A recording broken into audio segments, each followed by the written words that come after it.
Willie D Live.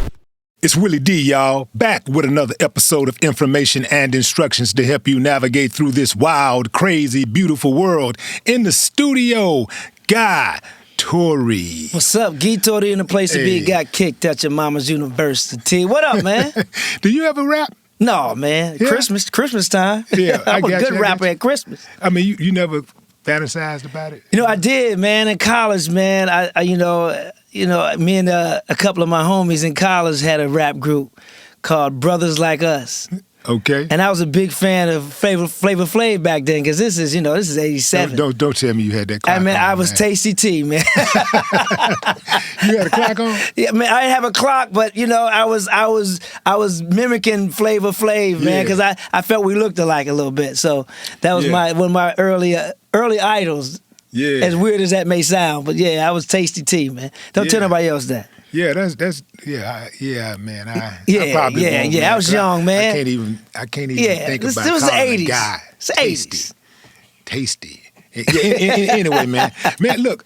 So you're moving around, man. You're doing your stand up, and I was able to catch one of the shows. Appreciate that, man. Yeah, absolutely, man. My honor, man. Look, man. I saw you talk about Black Lives Matter and how Black people messed up the messaging. Yeah. And you had an interesting perspective on that. It was an incomplete sentence. It was an incomplete sentence. Yeah. It should have been Black Lives Matter 2. Right. We forgot the 2. And I'm glad you caught that, man, because I was like, man, that is exactly what I've said a lot of times about the Democratic Party, is that they just have bad messaging, man. It's like they have some of it's good, but it's like they don't fortify the message for the attack. Right. Because they know the attack is coming from the other side. Yeah. So you have to take the wiggle room out of the attack so that they can't use it against you. Right. So when they just said Black Lives Matter, then they left it open for somebody to step up to invariably say, well, these lives matter. All lives matter. And they brought the cops into it. And blue lives, man, look, we ain't talking about that right now. Right. We talking about right now what's going on in the Black community. All lives matter. And it's not just, people just thought it was about police brutality and stuff like that. But it's not. It's about see us. And I use an example of being at a coffee stand, paying for coffee, and, some white woman to come up and just start talking to the cashier like I ain't standing there. My life matters. It's a whole bunch of things. It's not just about the police brutality, but it's everything. In healthcare, in education, our lives matter too. So don't forget us. And that's the messaging. So I try to put that in there with a few jokes behind it so people make it digestible for the people who can't digest stuff like the halftime Super Bowl show. But anyway, that's a whole nother story. What? No, man, no. You opened it up. The halftime Super Bowl show. Yeah. First of all, what did you think of the show? Loved it. Yeah? And loved it, and for several reasons. One, I love hip-hop, right? I live in L.A., been in L.A. since 92.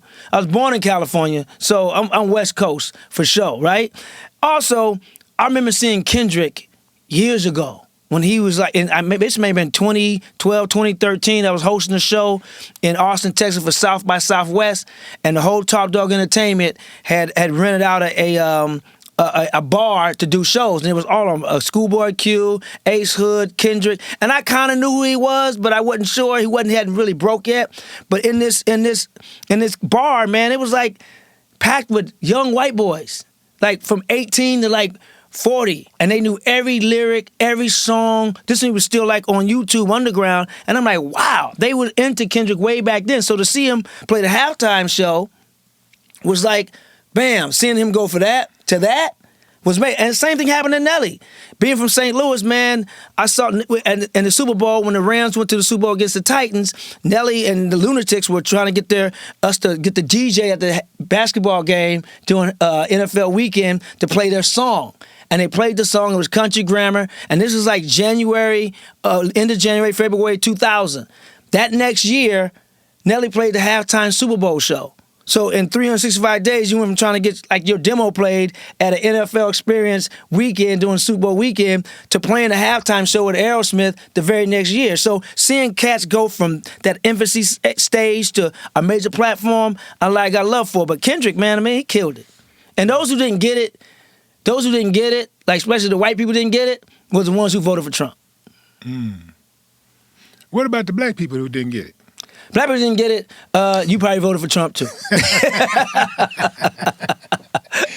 Is this a matter of just being on code, even Yeah. for the people that support Kendrick and the ones who Right. don't? Like, either whatever side you're on, you just get on code. And it seemed like to Right. me that some people were just on code that was against him. Like, we're against that anything that ain't us, that we don't like, that we don't. If we don't see ourselves in that, Right.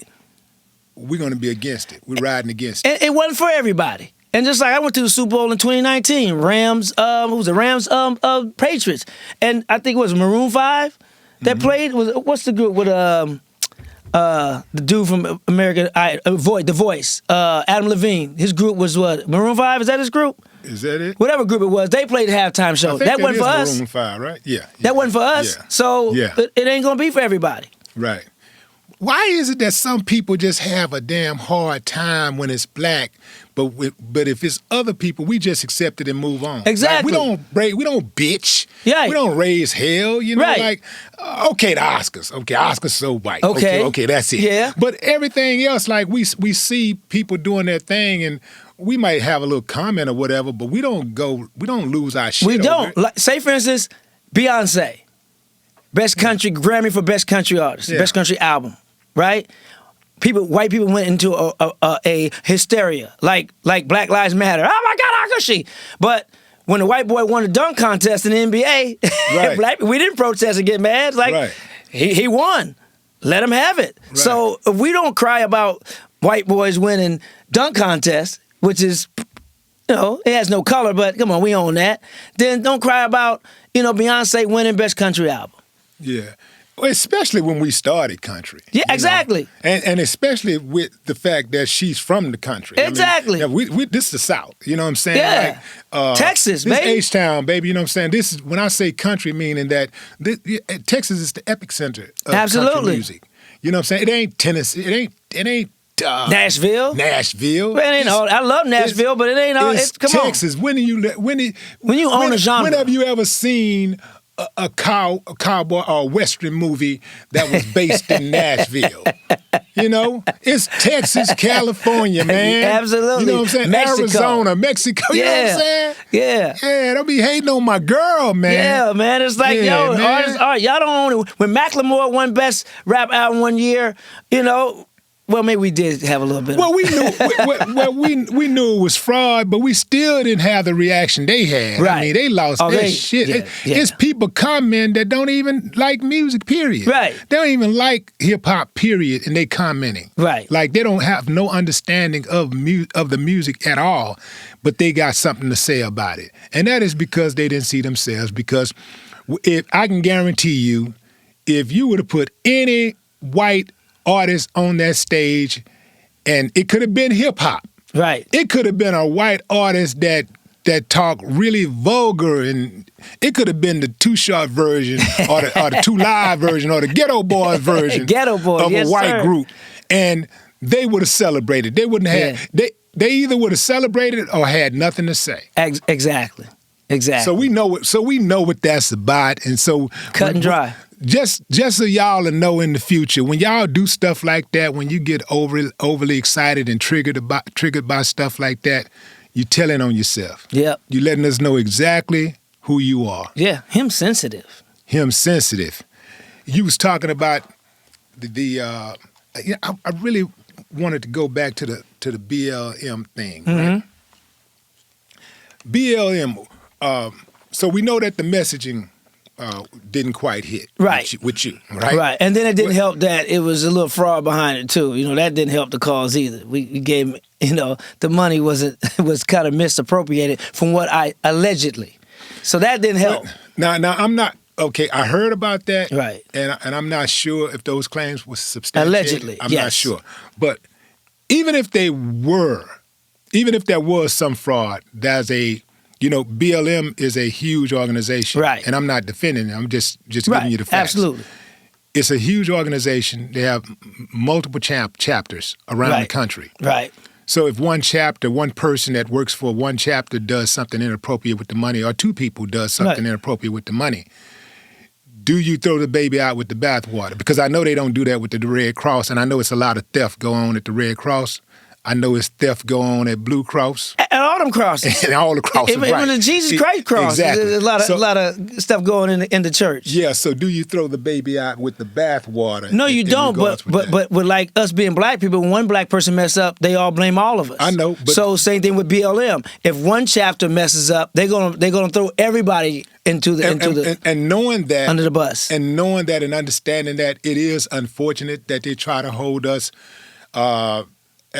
hold us accountable for other people's actions. Right. And we're not allowed to be held by our own merit. Right. But that's their problem, not ours. So right. Absolutely. So we should not be trying to put that kind of pressure on ourselves because that's too much pressure to hold. Absolutely. Think about it. When I was growing up, we would watch television and the news come on and they talk about a murder or rape or some type of crime, and my mom would be sitting there like, "Ooh, I hope he wasn't black." That's too much damn pressure, man. I don't give a damn what color he is because, look, man, it would be nice if our people didn't engage in stuff like that, but at the end of the day, that's too much pressure on me. I ain't did shit, man. I'm chilling. It's like the DC sniper. When we found out, he was like, "Oh, damn, he was black." Yeah, but the thing is that that's on him. He got to go get a lawyer. Yeah. He got to go to jail. Yeah. His family life has to be disrupted, not mine. Right. I'm going to keep it moving. Now, for those who try to hold us accountable for the actions of a few, right, that's on them, and it shows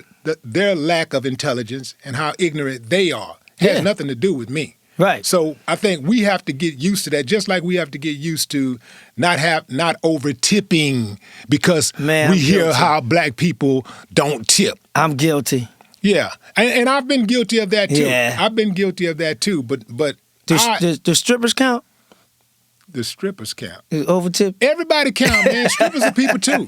Strippers are people too. We can overtip the strippers. Yeah. Okay. All right. Yeah. Strippers are people too. Man, but yeah, I'm guilty of over tipping, and because I'm black, and because we do have that stigma of black people don't tip, Yeah. So yeah, and I do hold that brand. We need to stop that. Yeah. They. I tipped somebody at the airport over a bag of chips. I grabbed the chips and gave it to him, and the little thing was like, I'm waiting to do my Apple Pay, and it wasn't going. He said, "Oh, you had to press one of them buttons first," and the buttons were tips. You want a tip for just ringing me out? After I grabbed it, so it is getting a little bit, and I tipped them. I'm like, well, if you need it that bad, bro, go ahead and get it. No, you tip not because you needed that bad. You tip because of that pressure they put on you, right? Because they put that. It comes up 18%, 15, 18, 20, yeah. And the worst type when they do those, the worst type are the kinds where they won't give you a button to skip, right? There's no skip button. Yeah. And then you got to tell them, that, hey, I don't want a tip. Right. And then they go to... But I said something to him. I said, man, tip, all you did was ring me up. He just smiled. He was a black dude, too. Had been, anybody other than black, maybe I wouldn't be like, hey, no, I ain't tipping that. But I gave the brother a tip on a bag of chips. A bag of chips. Like, he didn't, fry them and put them in the bag and seal it up. I grabbed them from outside the counter and gave it to him. He just scanned it. You get a tip for scanning? Now, how do you deal with tipping when you go to a restaurant and pick your food up? Man, how do you deal with that? I tip the highest one. I always give it to. When you pick the food up? Oh, pick the food up? When you have to pick up the food? Yeah. You tip the highest, whatever that highest. I do. But you know what? I think that is not fair to the people who actually serve. I don't think that's fair to the people who are actually going back and forth inside of the restaurant. Got it. Bringing you your food. Right. Making sure you got a refill on your drinks. Making sure that you're comfortable. Go and tell the manager, hey, can you warm it up in here? Right. That person is really, really working. But maybe you're tipping the preparers, the cooks. Well, maybe that's going to them. The cooks shouldn't be getting tipped. Why? They actually cook the food. But because the cooks are on salary. They're salaried. And they make a lot more money than servers do. Servers, in most industries, servers make, $1 something an hour, $2 an hour, and then everything else is tips.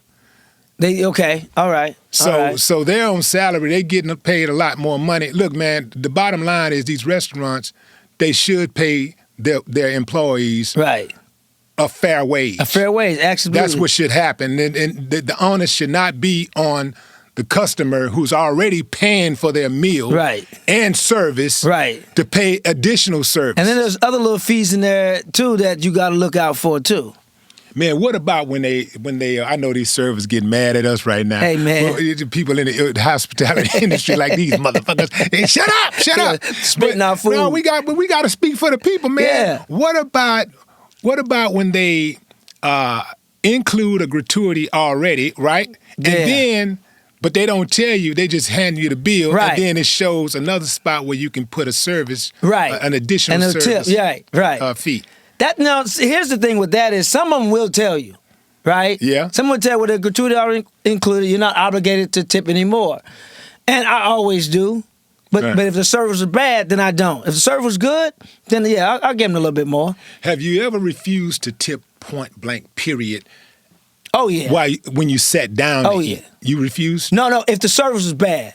If the service was bad, did you I'd tip not nothing. tip at all? Boom. I'll leave a note like, "Be better next time." and what I'll do is actually pay in cash. That way, you ain't got my card information to go run some numbers that ain't on there. Have you ever? There's also pressure with us being entertainers and people knowing who we are. That's even extra pressure because it's like, man, that guy Torry cheap. He didn't even tip. They go tell on you. Yeah, so it's like you over tip because of what we do. But a lot of times, even if you over tip, they think they deserve more because you're an entertainer. Yes. Because they know you got And some people have ruined that. Like I forgot who it was. It may have been it's a comedian who passed away. It may have been Robin Williams. I heard he'll go in for a cup of coffee at a cafe and still leave $100 as a tip. Oh, I know who you're talking about. I forgot who it was. It wasn't Robin Williams. It was. I'll get the name. Yeah.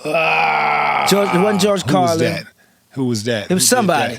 Yeah, I can't think of the name right now. But you heard about that, right? Yeah. That was in L.A. Yeah. Tip $100 on a black coffee, no sugar, no cream. Like, okay. Yeah. If you got it, you got it. Yeah, that's a little bit extreme. I ain't doing that. That's extreme. Right. You gotta show me a body part or something. Speaking of body parts, you talked about Jeffrey Dahmer. Yeah. In your man, That was a hell of a segue. What is your gripe with Jeffrey, man? He ate little black boys, man. You want soul food? Go to Atlanta, man. You ain't gonna eat little black boys. What the hell's wrong with you? Man, we got enough problems in the black community. You eating us now? Yeah. Jeffrey, that's funny as hell, man. Yeah, man. I'm like, why? Evidently like dark meat. That's his flavor profile. Say, man, I say that joke because, man, when every time somebody black do something, no matter who it is, all white friends will ask us, do we know him or whatever. But we don't ask them that. We didn't ask white people, did they know Jeffrey Dahmer, personally? No. We don't, like I said, when one black person do something, they put us all in the same, boat, so to speak, for lack of a better I don't know, lack of a better description. But I had beef with Jeffrey, man. Yeah. No Diddy. Yeah. What do you think about what's going on with Diddy? Man, this is crazy. I mean, it's crazy. You know what's funny about the whole Diddy thing? Several comments have talked about it because I'd never been to like a Diddy party, right? But I was always, when I was coming up in the game, you hear about the Diddy parties. Everybody wanted to go to a Diddy party. It's like, man, the women that be there, the networking that you can do there, like, of course. And my career was budding. I'm like, I ain't never on the list for a Diddy party, right? I'll never, And sometimes we get mad at God for the prayers he don't answer. And then flip to 2024, it's like, thank God for the prayers he didn't answer. Because I used to be like, man, I just want to go, let me go to one Diddy party and make a connection with somebody I can, a producer or whatever. But it didn't happen, man. My brother now, Joe done been to a Diddy party. I don't know if he been to the after party, but Joe been to a Diddy party. Joe always wearing the tight shirts with his arms out. Man, why Joe always want to get in people's face, man? Joe be like, I saw Joe the other night, and he gonna come up to me, yeah, Willie D, I see you. Yeah. See you working out, huh? So I think it's definitely a little man complex, man. I'm a little taller than Joe. I'm an inch taller than Joe, so I can say that. Joe a little shorter than me. He wider, but he a little shorter. He's just angry for no reason. Why you mad, Joe? Joe be tripping. You got a successful career. You're a good-looking black man. You're in shape. You had a mama and daddy we grew up with. Why you angry, Joe? Man, what was it like growing up with Joe? Oh, it was hell. Yeah. Joe liked to sun you. Joe even at our ages that we are, Joe has to remind you that he's big bro. How many years do you Four have on you? 4 years apart, and I'm Okay, 56. So y'all didn't hang out together growing up. We did. I didn't have a choice. Now I have a choice. That's why I didn't go to the party the other night. I don't like hanging out with Joe. But typically, if you have kids who are 4 years apart, like Right. a whole high school apart, Right. they typically don't hang out together growing up. Right. I have two older sisters and an older brother too. Yeah. So Joe is right above me, and then I have another older brother, the one I like, and then I have two older sisters. Yeah. So Joe and one of my older sisters, they were real close. Yeah. And Joe and my other brother Ramon, they were real close. And me and my little sister, I have a little sister, we were closer than me and Joe. Yeah. Yeah. So did you find comedy like after, because did you find comedy because of Joe, or did comedy find you? Comedy found me because I believe it's a gift from God. So before I was even born, I was given the gift of comedy. I was always like the class clown, the campus clown in college, the school bus clown. You get on, you do the mama jokes of dozens every morning. That was always me before Joe even started doing stand-up. But we were always funny. We got a funny family. But Joe ended up doing it professionally first, Yeah. which I didn't know that was even a job or an option. I knew who Eddie Murphy was and Richard Pryor and those guys and Bill Cosby, but I didn't know that's like something I could do until I saw my brother Joe on Showtime at the Apollo. Then I saw him on Def Comedy Jam. So that's somebody that I knew, that I identified with. Like, oh, I can do that? Yeah. I've been doing it for free my whole life, getting kicked out of class and getting whippings for it. But now I can get paid doing this? If I'd have known that, I'd have gone pro early. I'd have dropped out of grade school and went pro. So Joe was definitely the inspiration for me to do it professionally. And Def Comedy Jam, that was the key that started my engine. Yeah. So you get started, and then, 96 you have a breakout year. 96. Yeah, I started in 92. 94 really was my breakout year because I started in 92, and in 94 is when I did Def Comedy Jam. Yeah. All right, Bob Sumner, told Joe, and Bob Sumner is, the guy. He booked basically everybody you ever seen on Def Comedy Jam. Bob Sumner went around the country and really handpicked. That's why Def Jam was such a success, because Bob Sumner really pick these gems that are stars today and stars of yesterday too. But it was that started my national TV debut. Yeah. And, well, what I was getting at was the films. Because typically artists, like comedians, no matter how good they are with stand-up, Right. they all aspire to be film actors. Absolutely. They want to be, they want to get to sitcoms and Right. films, right? Right. So get tired of that road life, yeah. drug dealer promoters, and not having your money. And, they pay you with the blood on the money because they went on the corner and made a pickup. Now I got your money, and there's fresh blood on it. Yeah. So we try to get out them streets like that. That's why the movies and TV shows are important, because it's going to boost our ticket sales. Right. You boost our ticket sales, then we start playing legitimate Better places, venues, yeah. bigger and better venues. Where they got your money. You came up through the rap game, so Right. I'm sure y'all got a similar story as Yeah. us. You playing these little hole in the wall clubs, trying to get your sound out, your mixtape out, or your whatever out, and you got to deal with these promoters who trying to clean their money. Janky promoters. Yeah, man. Shout out to Ice Cube. Yes, sir. Yeah. So, but then there came 96. You had Yeah. a good run. You from 96 to 2000.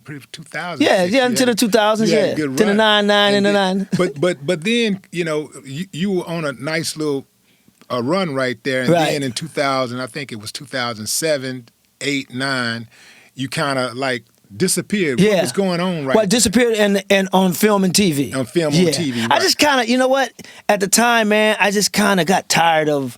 I didn't love acting anymore at that point. I had to fall in love with acting again. It's the business of the game that I didn't like. You go in for auditions, and I felt at one point, I ain't gonna lie, like my body at work speaks for itself. Mm-hmm. From American History X to The Animal to the movie Life to Pearl Harbor to Don't Say a Word to Runaway Jury. I had comedy and drama chops all in that. So, there's just certain times I'm just like, I'm not playing this role. It just requires me to do something that's against my morals, so I'm not doing it. And so the other thing was just the lies. It's like, as entertainers, we got road dates booked, right? You got shows booked, I got shows booked, and then they're telling you, hey, they want you to do this audition, you got to cancel your date. Really? Cancel this month? That's now money on something that is a possibility and an if? I'm not doing that. For something I may not book, because I used to hear that all the time with auditions. Oh, man, they love you. You can play the comedy. You can play the drama. There's no one more perfect for this role than you. And then you go and audition, and they act like they don't even know who you are, and then the person get the part has never acted before. And it's like, so I canceled a road gig for this? I canceled press for my road gig for this. So it's like, no, if they want me, they'll wait. If they really want me as bad as they say they want me, and they love my work, and oh my God, you were good in this and good in that, then you'll wait till I get back from this road date, because that's how I feed my family, period. And that's going to be first. Comedy going to always be first. But I miss it. I ain't going to lie, I miss acting. So I was doing some independent stuff because you have more fun with the independent films. The big budget films are great, but them independent films, man, allow you to be yourself. They allow, like American History X was an independent film. It wasn't a big net studio, but the directors allow you to have fun, and they trust you, and you can play. So, I fell out of love with acting, the business of acting. So it sounds like to me that you just need to produce your own films. Yes. If you're going to do it, and you got enough connections, man. You know every damn body in the industry. Oh yeah. You got enough connections to pull that off. The Fat Tuesday documentary was my first basically production of doing that. I wasn't waiting on them to come to me. I went to them. So the Fat Tuesdays is this comedy night I put together, and I love documentaries. And it was Michael Blackson who really planted the seed. We were on a flight one day going to do a gig, different gigs in the same city, and I was done with doing Fat Tuesdays. He said, man, I miss Fat Tuesdays. These young comics need to know how important Fat Tuesday was. And that was a light bulb that went off. And I was like, wow, I love documentaries. I'm a hoarder, so I got a lot of the stuff that I had from Fat Tuesdays in my little warehouse. And I said, let me go see what I got. Then I started asking questions with former employees and other comedians. What was Fat Tuesday to you? And they were like, oh my God, it changed my life. Oh my God, I met Richard Pryor. Oh my God, that got me my manager. Oh my God, it got me my agent. Oh my God, I bought my house because of the money I made off Fat Tuesdays. I was like, oh, so I started compiling, the stuff, doing it myself, not waiting on anybody. Found a young guy, Bishop Moore, who wanted to be a director. So we just started catching interviews and putting the interviews together. And then I put a sizzle together, a promotional reel, gave it to my agent.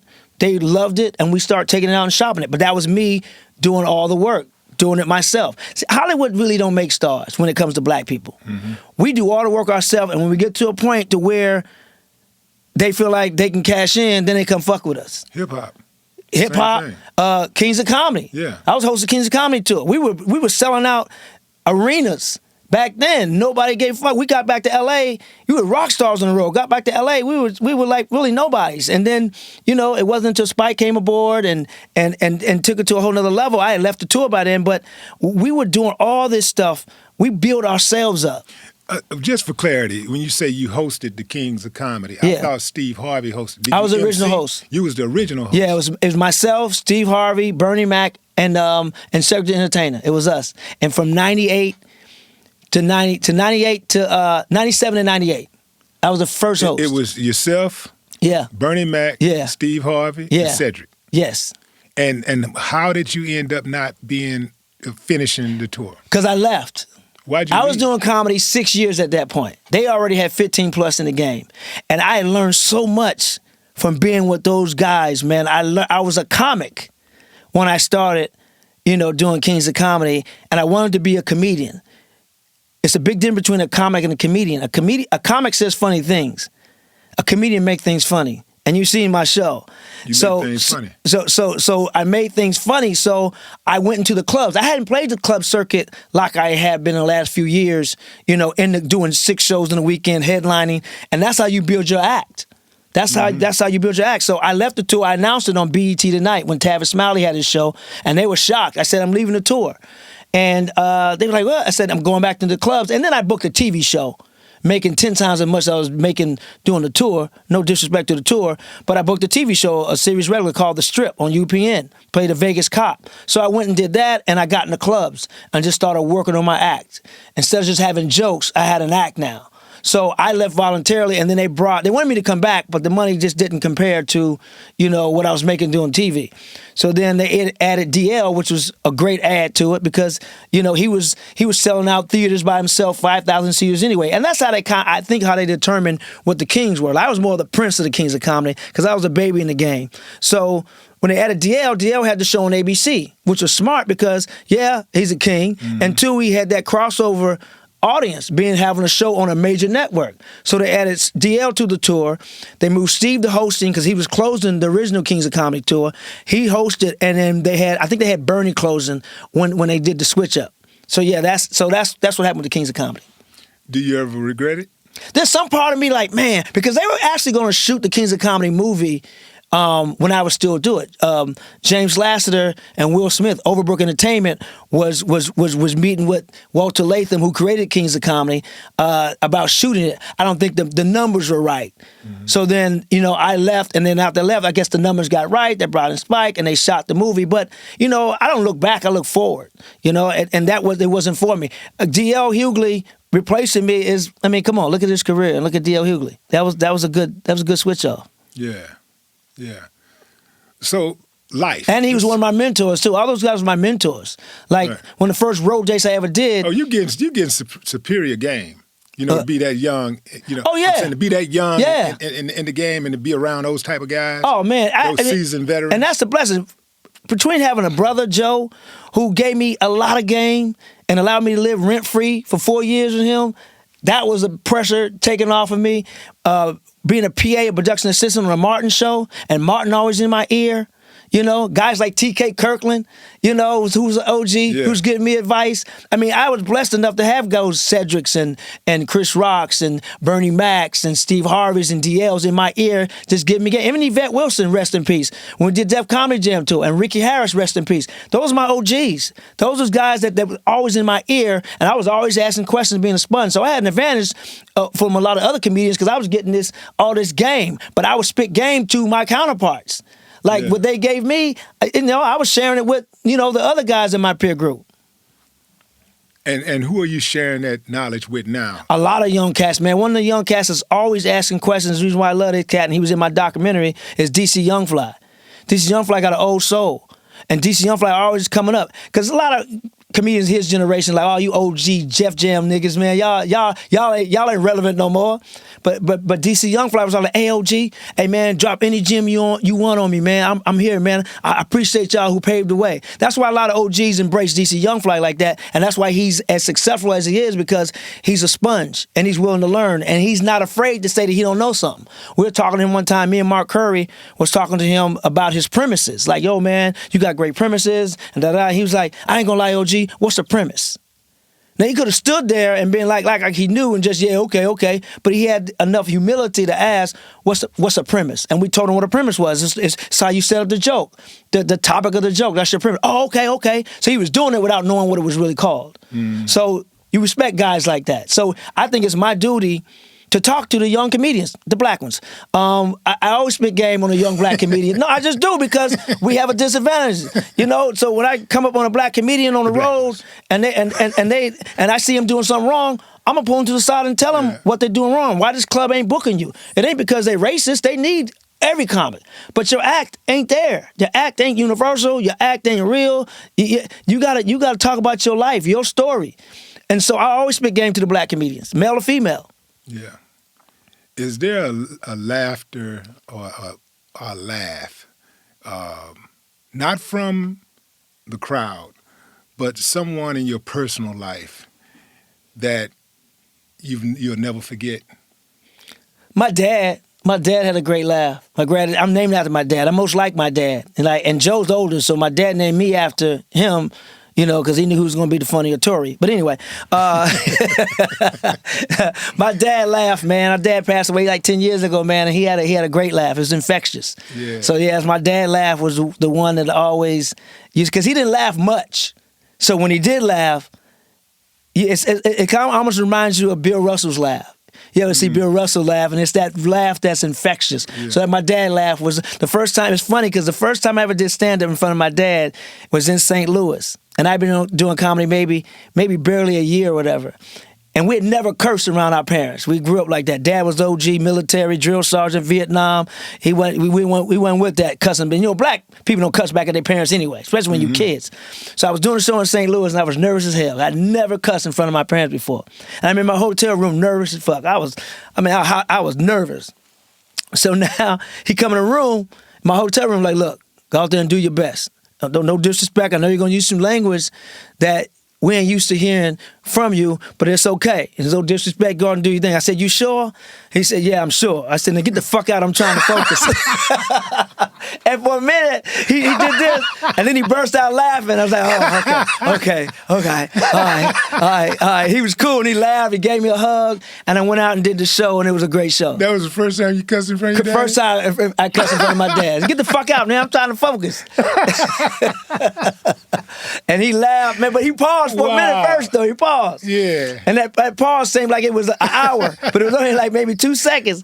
And then he laughed, man. I was like, okay, cool. But that lifted, parents know what to do, how to treat their kids. And he knew that would lift a big weight off of me, which it did. Because I was able to go out there and do a show without worrying about, damn, I'm cussing in front of my parents. I got a nasty joke with my mom's cooch, and that's her favorite joke. So, like, what? Yeah. So you talking about my coochie tonight? Yes, mother.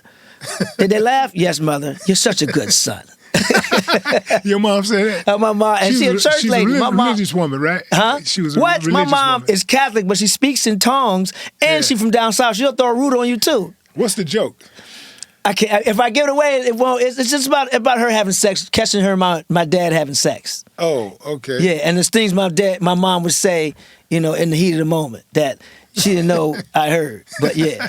You heard your parents having sex? Man, before? come on. Almost everybody caught their parents doing something. Well, those who have mom and dad at home. But anyway, may have caught the mailman and your mom doing something. Yeah. But yeah, I mean, yeah.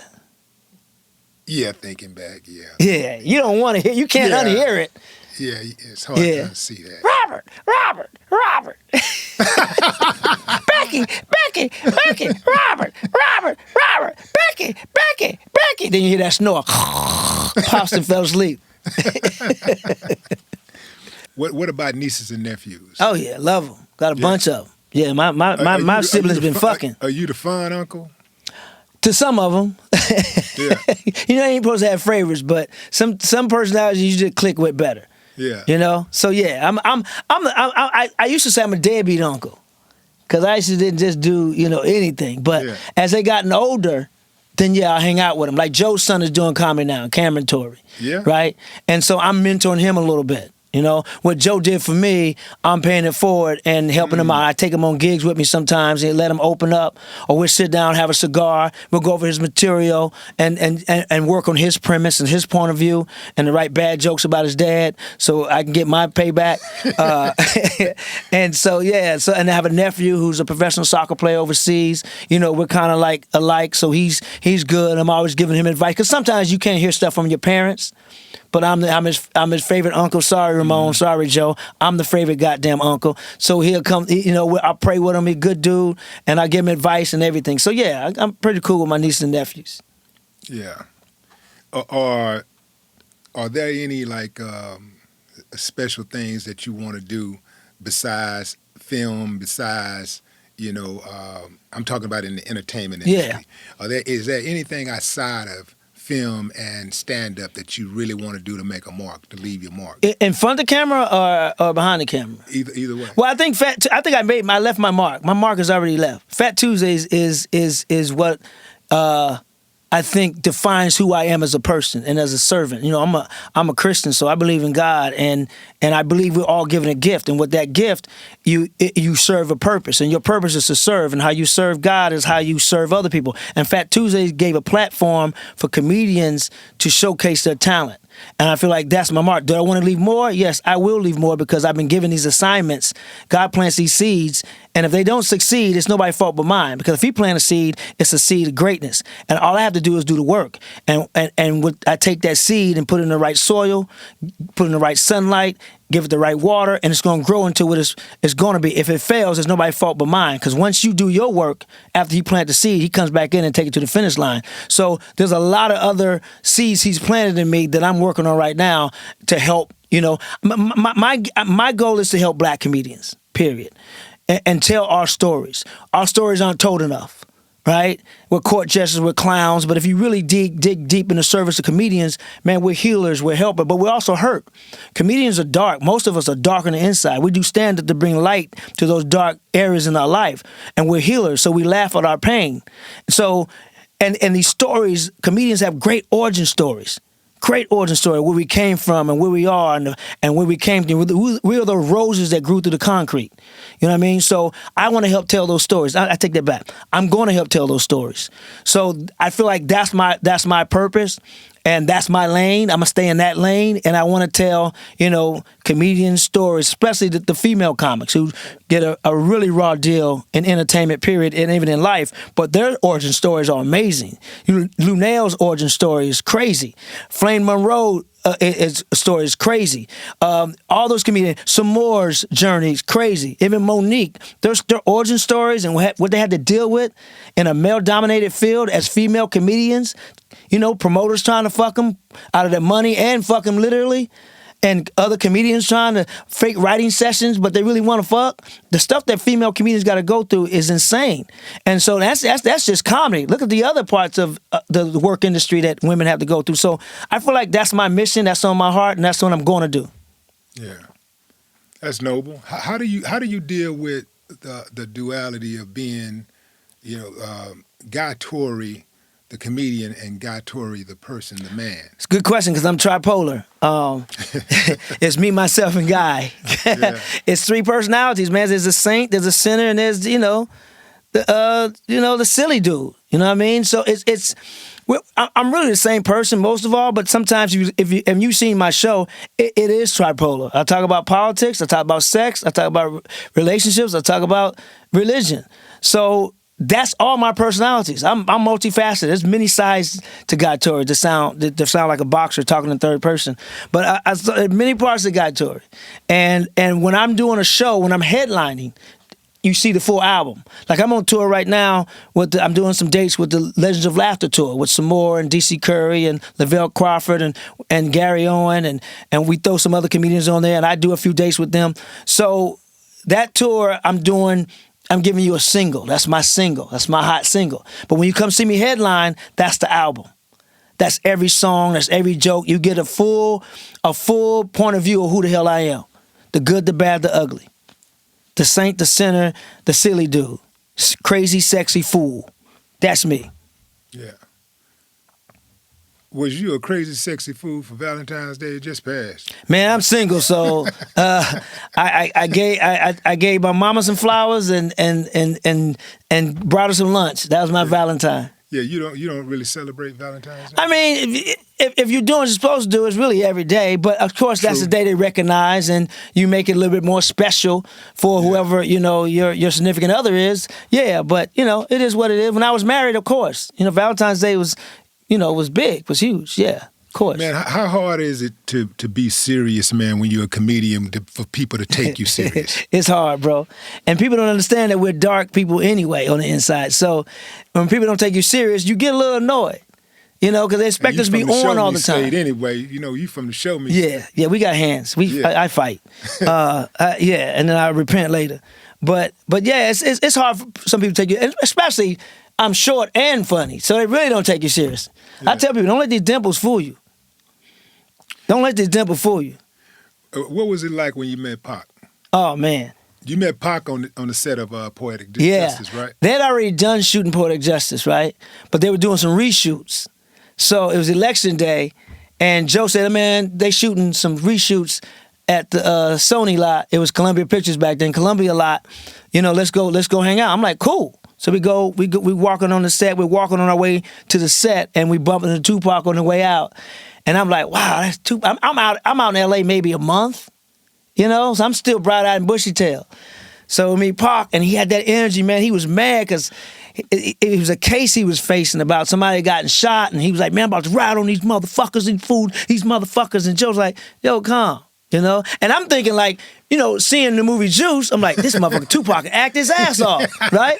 Then I saw that shit like, that nigga wasn't acting. That's who he is. And he's like, these motherfuckers, man, motherfucker. Joe was like, nah, man, you get somebody else to do that if you're gonna do that. You're a celebrity now. Have somebody else handle your dirty work if that's what you want to do. And he's like, you right, Joe. You right, Joe. You right, Joe. And he's like, my little brother guy. Hey, what's up, man? Boom, boom. Welcome to LA, man. Da, da, da, da. And then boom. And then I just see him at my comedy shows. And he'll pop up, hey, man, fuck Joe. Get out, man, create your own lane, man. Be your own man. Be your own self, man. Get your own personality. Da, da, da, da. And that was cool because he'd come to shows, man, and always give me, some words of wisdom. And he didn't mean fuck Joe in a bad way. It's like, man, fuck, I remember being at... He was just saying you had to create your own lane because you was never going to blow. You'd have never got all those opportunities that you got. If I try to be Joe. If you'd try to be, Right. That's why I didn't work out. I didn't want to work out. That's why I remained slim because I didn't want to be Joe. So that's it. So my bad build is because I didn't want to be Joe. But that's why I choose to wear glasses too, because people still get us mixed up. Yeah. So if I have on glasses, oh, that's the guy. He's the one with the glasses. Oh, that's guy. That's the one that look like he on crack. So that's why I try to be completely opposite.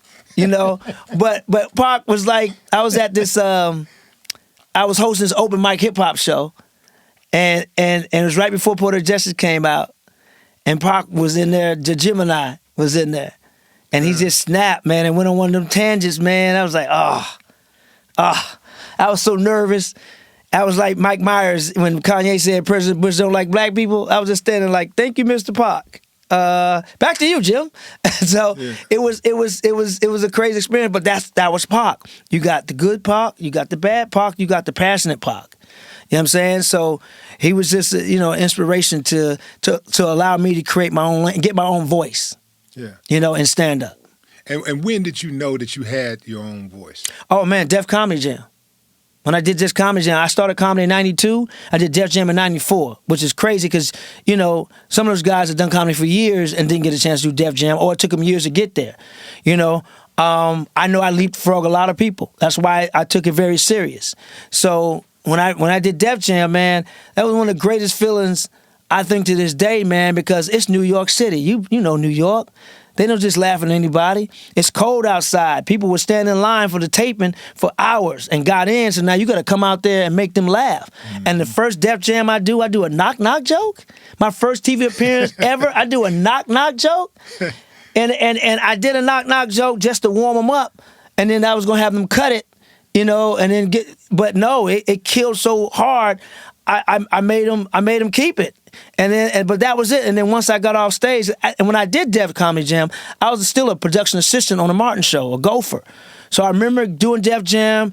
I remember the hug I gave Joe when I got done was like real, because he was proud, and I was like proud. Did he tell you he was proud? No, I could tell in the hug. Okay. I'm getting emotional now. I'm thinking about it. Yeah. But I could tell in the hug, he was like, yeah, did it. Because, his reputation on the line, too. Right. And I remember going next door. It was an Irish pub next door. And I called back to the set of Martin, to one of the other guys who was my good friend, Vidal. Shout out to Vidal. And I called him and said, man, I did it. I killed. I ripped it. And then I hung up the phone, and I was like, wow.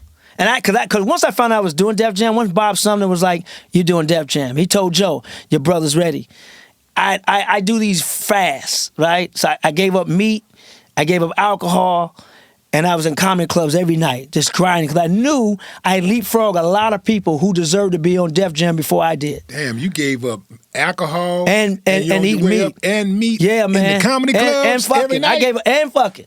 Oh, man. So I gave up it all because I wanted to focus on this set. I knew I had gotten an opportunity not a lot of comics would get, especially doing comedy only 2 years. Mm-hmm. So I was in comedy clubs every night, sometimes 3 times a night, going to comedy clubs, 7 days a week, grinding, doing my runs on the Martin Show, and going to comedy clubs at night, writing during the day, because I knew that opportunity was too important. You never get a second chance to make a first impression.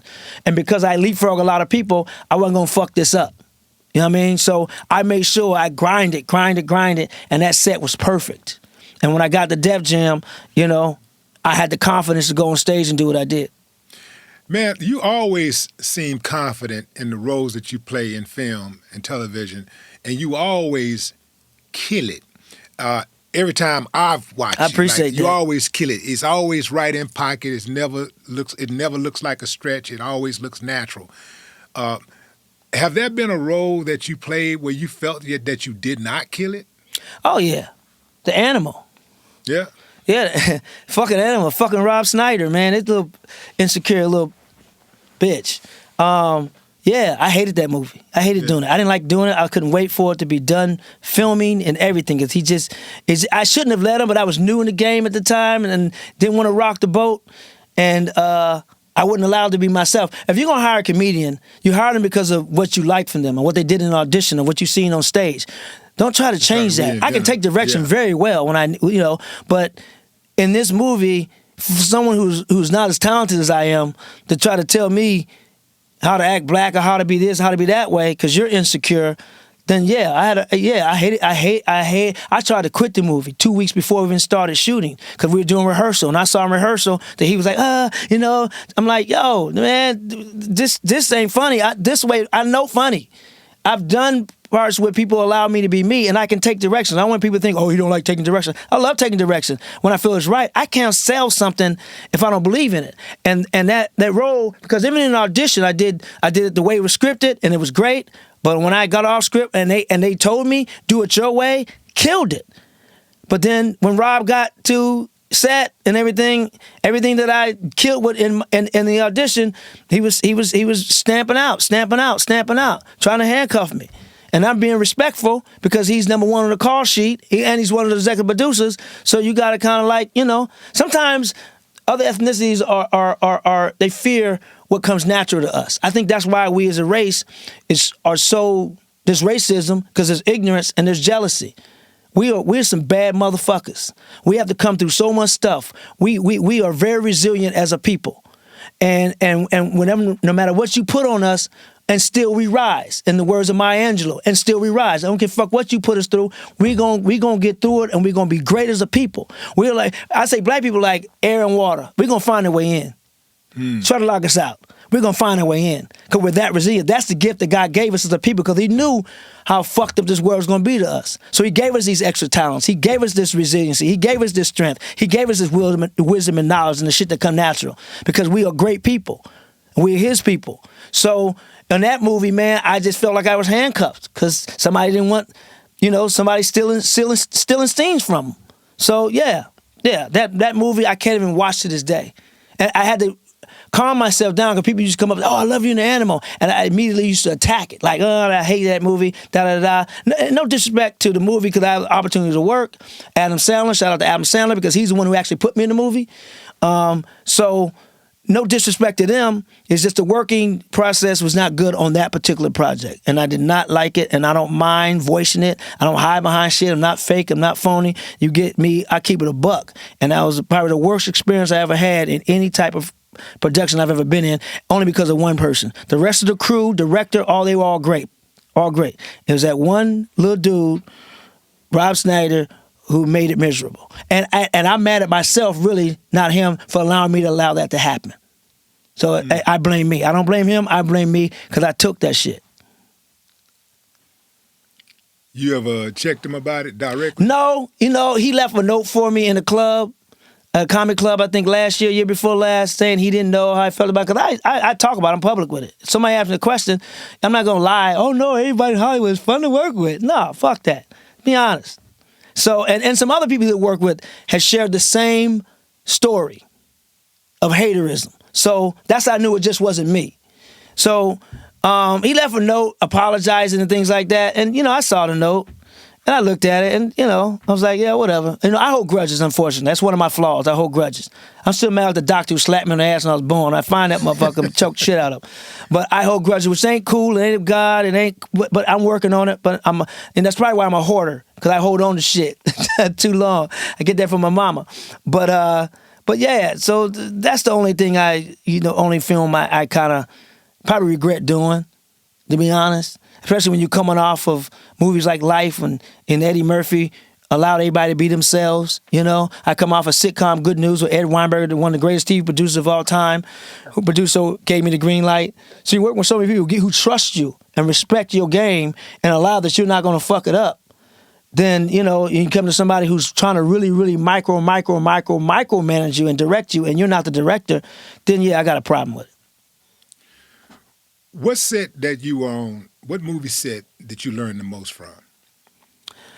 Wow, that's interesting because I take something from everything. American History X was one.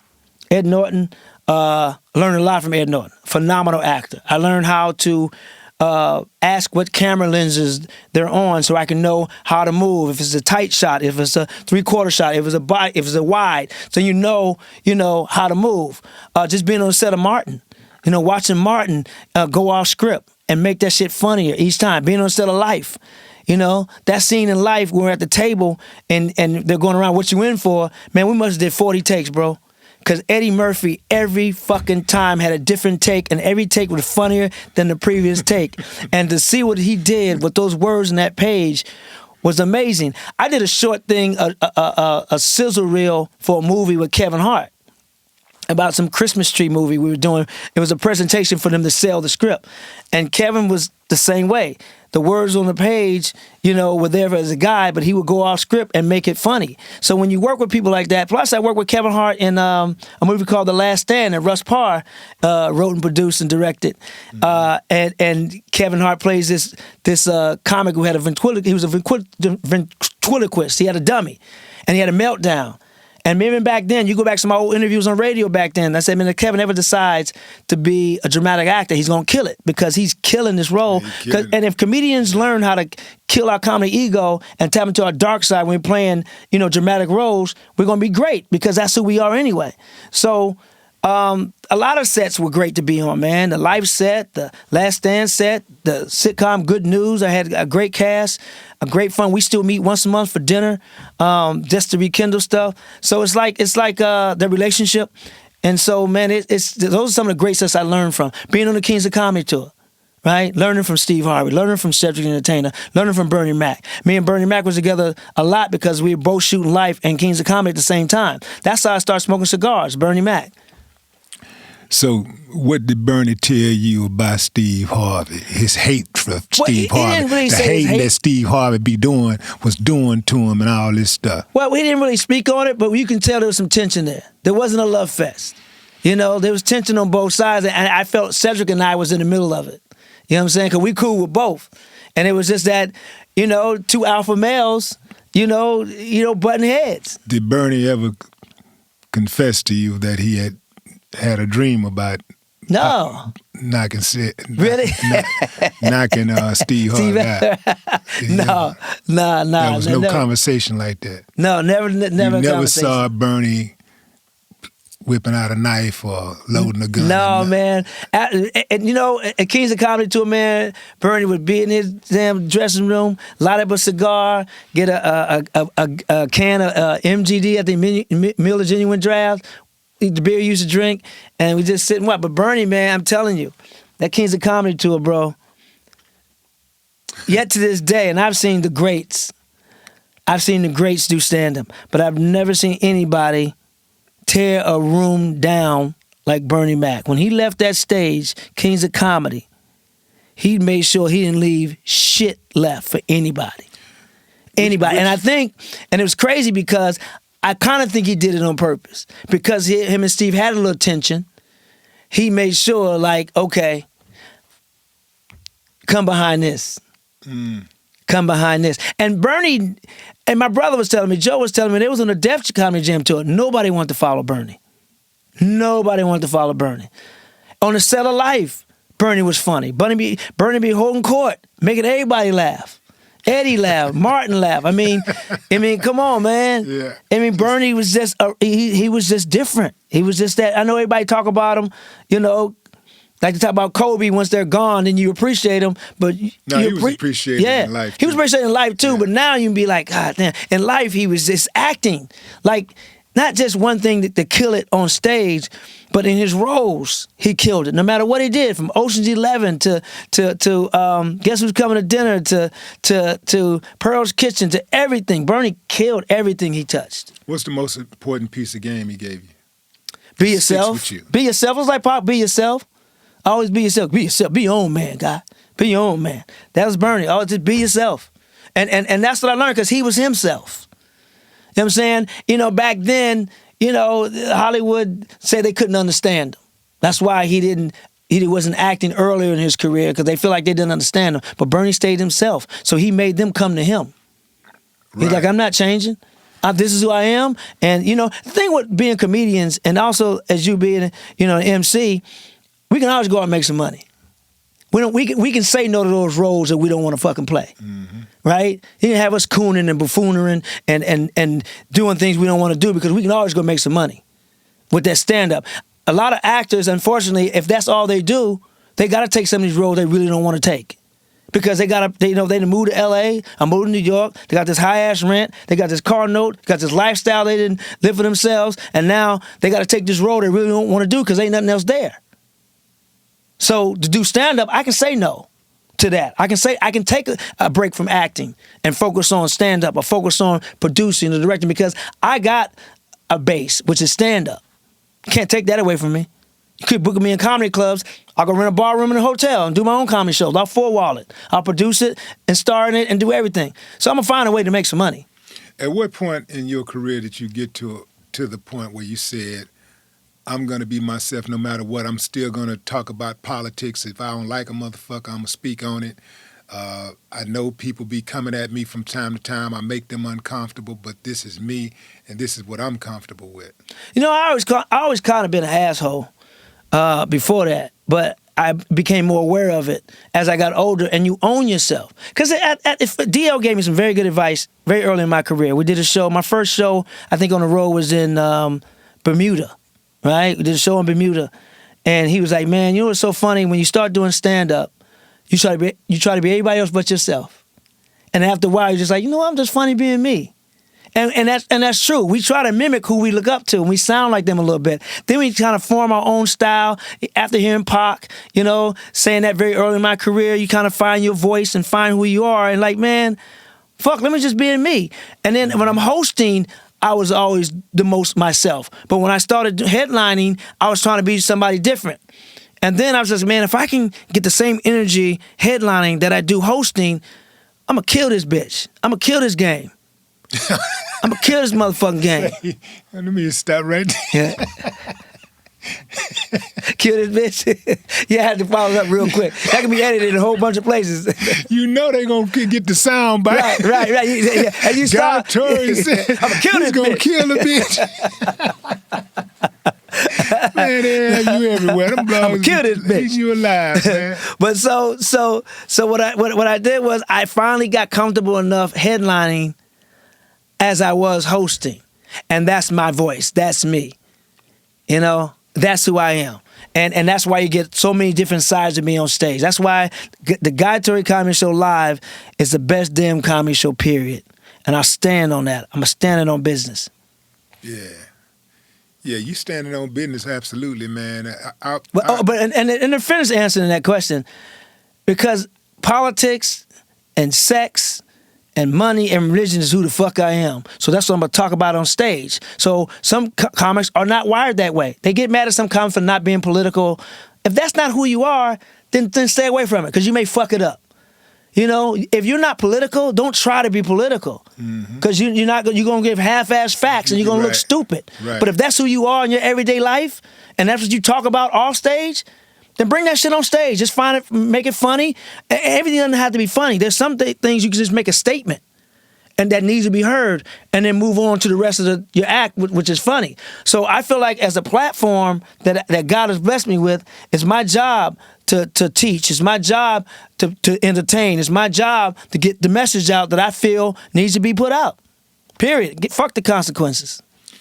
What if somebody walked up on stage while you was performing and tried to swing on you? This happened. Yeah. They didn't make it to the stage. How'd it go? But this happened. I was in Pittsburgh one time, and it was, I think, when Mitt Romney was running. And I was doing some Mitt Romney jokes, and these good old boys, it was a father and two sons. And the father looked like the motherfucker from Cocoon, the diabetes nigga. I know it's diabetes, but he had to convert to diabetes. So it looked like him. And I was talking about Romney, man, and they got up and was walking toward the stage. I said, come on. I said, don't let these dimples fool you. I'll knock all you motherfuckers out. Even the old man, come the fuck on. But at the time, there was some Pittsburgh Steelers in the audience, right? Mike Logan was one, and a couple other players he brought with him, and they stood up. And they was like, you got a problem, guy? And they looked at the big niggas, was like, and they just got up and walked out. Huh. Yeah. I had one white chick, I think it was in Toledo, Ohio. I was doing a Romney joke, and this bitch this bitch, that's what I'm going to add too. I'm going to kill this bitch. This bitch threw water on me. She had a glass of water, and I was talking about Romney, and she threw water on me. on the stage, and I kind of ducked a little bit, got on me, and I was like, I told her husband, you better get that bitch. I said, go to her, because she got through the water and walked out. I said, go get your bitch. I said, you lucky I don't hit women, unless it's doggy style. But other than that, I don't hit women, so you better go get your bitch. But they get mad, they get heated. But did he go get her? He left the show, yeah. He left the show. He didn't get her back, he just left. Probably ran out on his tabs. See, white people run out on tabs too. We ain't the only one to run out on tabs. Yeah, that's a dangerous position to find yourself in when a woman puts you in a position where you have to defend her honor. Kill this bitch. No. Because if you had reacted with violence, then he would have had to try to come to her defense. And not they both would have got knocked out. Yeah. I knocked a dude out in Houston. Yeah? At the Improv. White boy. Yeah. I'm not anti-white. I'm pro-black. I was at the Improv several years ago, and when I first got on stage, I kind of knew the end. This is a whole funny story. First of all, let's start from the beginning. This is a very interesting story where you can't even write this script the way it happened. You would think I'm making this shit up, but it was true. So we had a white boy host who looked like, one of the ZZ Tops. He had a long beard. He had a plaid shirt on, overall, country boy, funny as fuck. I forget his name, but he was funny, right? So he brings the feature act on. Right, then he goes to the bar, and you've been to the Improv. They got that bar area outside of the Houston Improv, outside the showroom. Mm-hmm. So I guess he's sitting there talking to this black guy, and the black guy tells him, "Nigga, you stupid," right? And he said he told me, but he come back and tell me, "Man, I was out at the bar, and this black gentleman told me, N-word, you stupid." I'm assuming that means I'm funny. He said, "Yeah, when we say you stupid, that means you funny." Mm-hmm. He said, "I want to tell that on joke, but I don't know if I say the N-word or not." I said, "Don't say it." He said, "But I don't know if it'd be funny if I don't say the N-word." I said, "Don't say it." I said, Gary Owen made a whole career off not saying it, but saying it at the same time without saying it.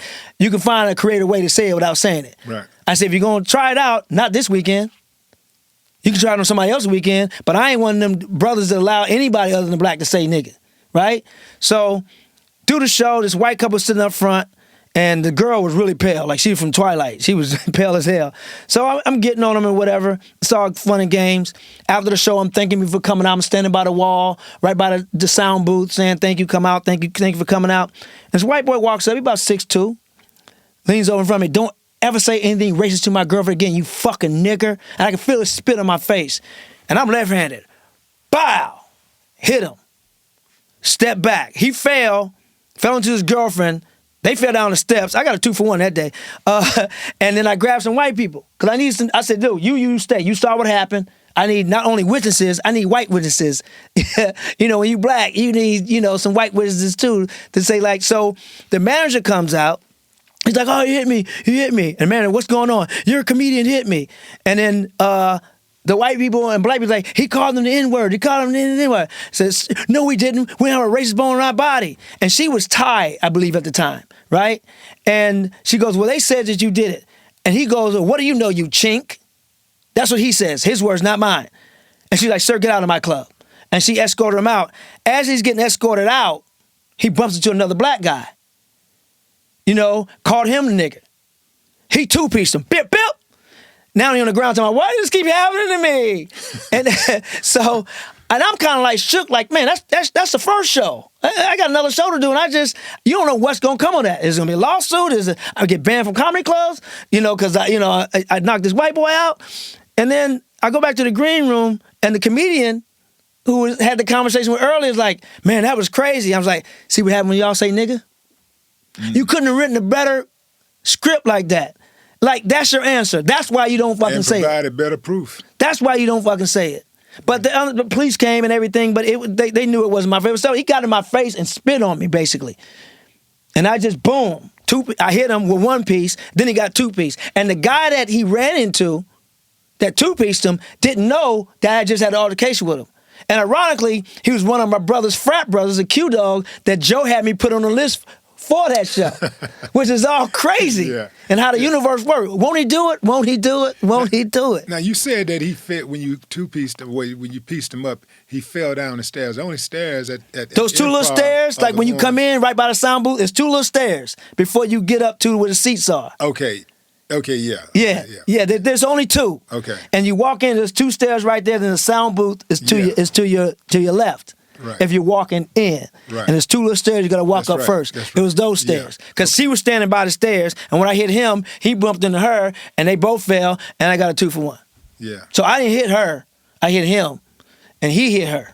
Yeah. So Have you, in light, we spoke about Diddy earlier. In light of everything that's going on with Diddy, have you made any adjustments to your dating life? You know, to not, you know.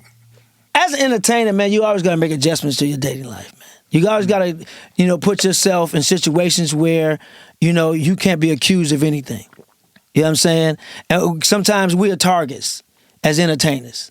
And you got to treat a woman a certain way anyway. But especially when you're, an entertainer, you got to pay more attention to that. Because so many people have been falsely accused, unfortunately. And they make it bad for the ones, the women who false accuse are making it bad for the ones, who are abused. So you just got to put yourself in situations where, you can't be in that position. You can't put yourself in that position. Because I worked too fucking hard to get to where I am. I'm not gonna blow it on a piece of ass. Sorry. Sorry. I'm 56 years old now. I ain't a lot of ass. No Diddy. So, I've been on tour. I've been in some debauchery in my career. You know what I'm saying? So at this age, it's like, okay, what is it? Where's it going? You know what I'm saying? Where do you think this Trump thing is going, like, over the next 4 years? Man, look, this too shall pass. Where every disaster, there's a victory. God gets a victory in the end. 9/11 was fucked up, but we're a better society because of it. We lost a lot of people, unfortunately, but we're smarter now as travelers and things like that because of 9/11. Safer, right? COVID happened, right? We're better. Unfortunately, people lost lives, jobs, family members, health, good health, but we're getting to know. It made us more clean. It made it cleaner and more aware of washing our hands and germs and things like that. So God always get the victory in the end. So with this, in my opinion, and this disaster of the next 4 years, God gonna get the victory in the end. He always get the victory in the end. Let's say, hypothetically speaking, of course, here, because I know you have no political aspirations. Let's just say not at all, man. Let me tell you why I don't have political aspirations. You know how many wooga-moogas I fucked back in the day? No, I don't. Women that are attractively challenged. You don't want them come out the woodwork. I used to fuck the president. Get back in the cellar, goddammit. Well, let's say you was the president. Let's say God. I got too many wooga-moogas in my past. Torry was the president, right? Like, what's one of the policies that are out there that's important to you that you would implement immediately? 40 acres and a mule. 40 acres and a mule. And I would do it like this. I would cancel all taxes for black people. Okay. No federal tax, no state tax, no That's a local good tax. start. Okay? And I would give you all 800 credit scores. Just clean slate, Okay. right? All right. That would be number one. Take care of my people. Restore black history and make it mandatory that you teach black history because it's about American history in our schools. Make that mandatory. The DEI. This whole DEI thing is so crazy because I look at the good thing in everything, right? Affirmative action and DEI was actually probably good for black people. And I say this, and they're going to take that soundbite out of context, I understand. 70% of the degree masters owned in America, from what I understand, are by black women. 60% of all masters, from what I understand, are by black people, period, men and women. And we have these master's degrees and all these degrees we've got because we know we have to be better than the normal non-black person or white person or white male. So we're driven to get great education and get all these degrees because we know we have to come in with something. We got to come in with valedictorian and come in with a resume and this degree and that degree. We have to come in like that just to be even considered for the job, right? So it made us better. That's why I said it made us better because we know the playing field is not level, which will never be level. So we have to come in with all these degrees so we can at least be invited into the room where the table is, right? So we've excelled because of that. Whereas a white male's probably degree is just his skin. That's the only degree he really kind of needs, in a way, in a lot of situations. So, as president, I would make sure that everybody got a fair shot, but, you look favorably on people of color, not just black people, because we know we have to be better than.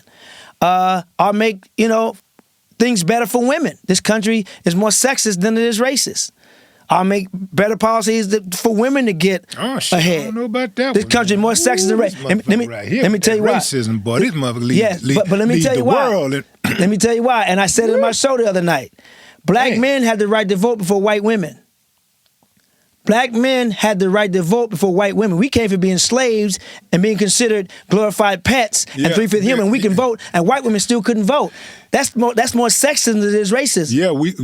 We had the right to vote before they did, but once they got the right to vote, they didn't have to worry about getting hit in the head while voting. True, but we still so a lot of the stuff that happened, that we got, is really like. It was meant to, to keep us down. To really keep. Nothing really was ever put in place, implemented by this country ever to actually help us. Right. A lot of it was for show. All of it, it was a trick bag. Yeah. Everything. Yeah. So that's why even when they started talking about COVID, hey, the blacks going to be the first ones to get the shot. Right. I'm like, nah, hold on. Skirt. Right. Because I know in this country, there has never been a time where there was a crisis in this country and black people were among the first to benefit from relief. That's never happened. That's true. And that's not going to happen. That's true. Not under the current system. Welfare wasn't designed for black people in the beginning. It wasn't. It was, and then but they said, since y'all want some, if you want some, we're going to need y'all to separate. Yeah. Take the dad out the home. So no father figure. Why would anybody think that would be a good idea? Why would anybody They knew it wasn't a good idea. It was a good idea for them. Exactly. But it wasn't a good idea for us. Right. Yeah. So, and we're not anti-American. We're just anti-bullshit. Right. Quit the bullshit. We're as American as you are. The thing about it is that, like me and you are having this conversation, and we're straight up telling people, look, man, we're not this, we're not that. We're telling you who we are and what we mean. You don't have to try to conceptualize it. We're telling you what it is. Right. You don't have to try to figure out what it is. Right. Straight, no chaser. But, when you get a couple white guys have this same exact conversation, their patriotism is never questioned. Right. Right. Their loyalty to this country is never questioned. Right. It's just that you got a couple white guys, you got two angry white guys. You know what I'm saying? Two angry white guys. No, they're not angry. They're passionate. Yeah. Well, we're the one called angry. But they can, even though we're passionate. But they can be called angry and still be considered patriots. True. They're and passionate about the country. They're rebels, but if we speak on it, and that is because, how they have conditioned this society to view us. Trust me, America did a great job on vilifying black people to the world. Yeah, they did great job at vilifying us because you look at. I saw this post the other day where they had these young kids, and had these faces, cartoon faces from white to white to Asian, I guess, to dark. And they would say, point to the bad person, and the little kid pointed to the black face. The color that was colored brown. The black kid pointed to the black. Right, even the black, yeah. And point to the person who's mean or angry, and they pointed to the black face. Point to the person who's happy. It was a white face. Mm-hmm. Point to the person who's safe. It was the white face. See, racism is a learned behavior. No one's born that way. It's a learned behavior. You have to learn that because our different of our color of our skin, that this people are this and that people are that. It's a learned behavior. We're not born that way. So somebody's teaching them that. That's why I always say, if you're more racist than your grandparents, you're a cracker. Huh. Period. Because you can understand if your great grandparents was a little bit racist, because that's the time, that was a sign of the times. They didn't have to be, but you get it. But if you're young, if you Gen X and Gen Z and you still racist.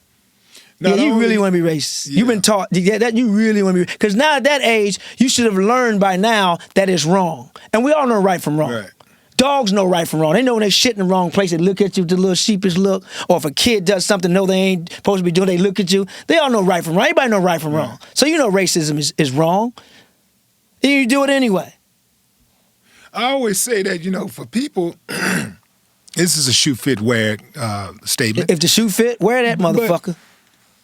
But for those out there who are racist, they really get offended when you call them a racist, and I just don't understand. I just don't understand, how are you so offended by being called a racist when you work so hard to be one?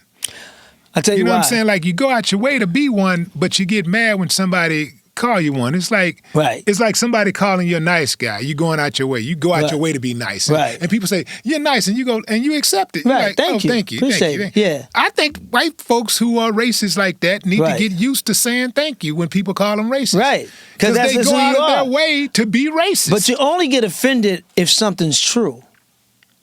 Right? Mm-hmm. If something's true, you get offended because it's true and you're being called out on it. You know what I'm saying? Somebody call you a murderer or a thief, you ain't get offended by it because you probably never murdered anybody before, never stole anything like that before.